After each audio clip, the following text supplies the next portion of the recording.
Hello everyone, welcome to NG's Corner for Nurses. Hope all of you are doing well. In last session, we have started the topic classification of joints. Today, let's start the part 2 of this topic. This is the outline of today's content. Let's start the discussion.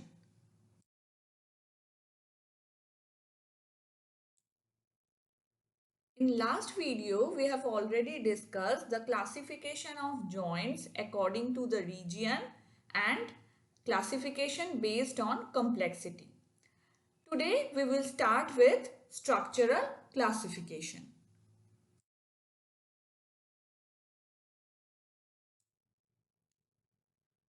Structurally, joint can be divided into three types: fibrous joint, cartilaginous joint and synovial joint. In this video, we will discuss first two types, that is fibrous joint and cartilaginous joint.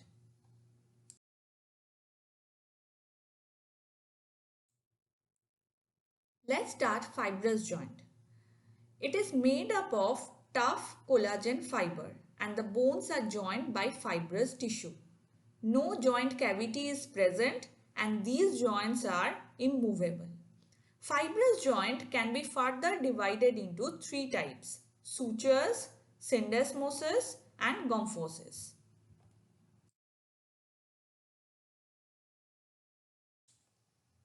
So first type of fibrous joint is sutures. So these joints are peculiar to skull. These are immovable and this type of joints usually appear between those bones which ossify in membranous ossification. Skull bones are joined by sutures.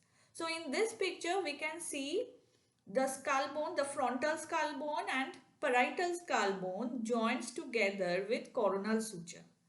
Two parietal skull bones joins together with sagittal suture and the occipital bone and parietal bone joins together with lumboid suture.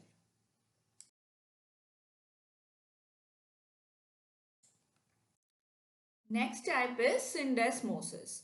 The bones are connected in this joint by interosseous ligaments. As an example, we can say inferior tibiofibular joint. In this picture, we can see the tibia and fibula joins together with a ligament which is known as interosseous ligament. So this is an example of syndesmosis.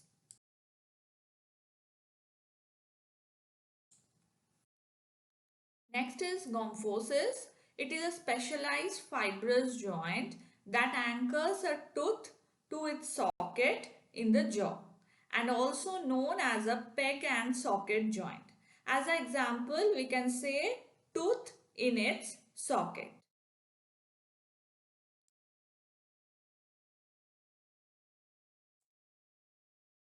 Next, we will start cartilaginous joint. In this type of joints, the bones are joined by a solid mass of cartilages. And cartilaginous joint can be further divided into two types: primary cartilaginous joint or synchondrosis and secondary cartilaginous joint or symphysis.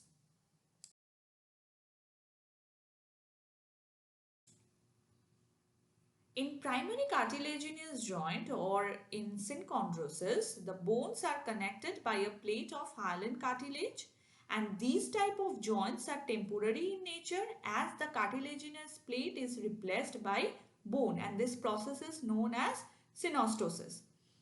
And in this joints there are no movements and this joints allows growth in length of long bones.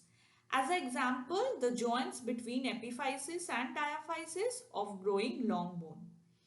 So we all know metaphysis are the region in mature bone where diaphysis joins the epiphysis. In the first picture, there is a picture of growing long bone. We can see in a growing bone, each metaphysis includes an epiphyseal plate. It is a layer of hyaline cartilage that allows diaphysis of bone to grow in length. And in the second picture, we can see this is a mature long bone. When the bone growth stops in length, the resulting bone structure is known as epiphyseal line. Here, the epiphyseal plate is replaced by bone and it is known as epiphyseal line.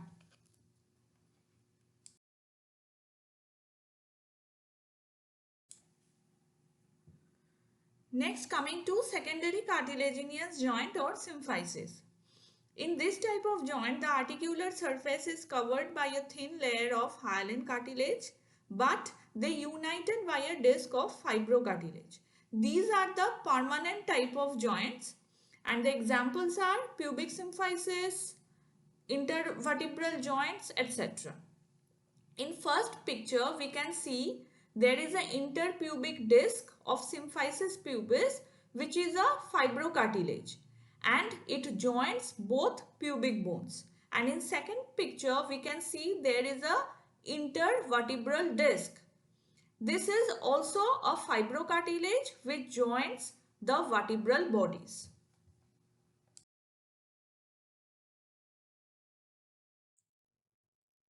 The next part, that is the video on synovial joint, will coming soon.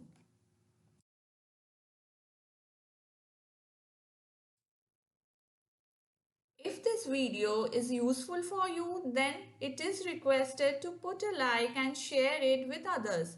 And for getting more videos like this, you can subscribe my YouTube channel or follow my Facebook page NG's Corner for Nurses.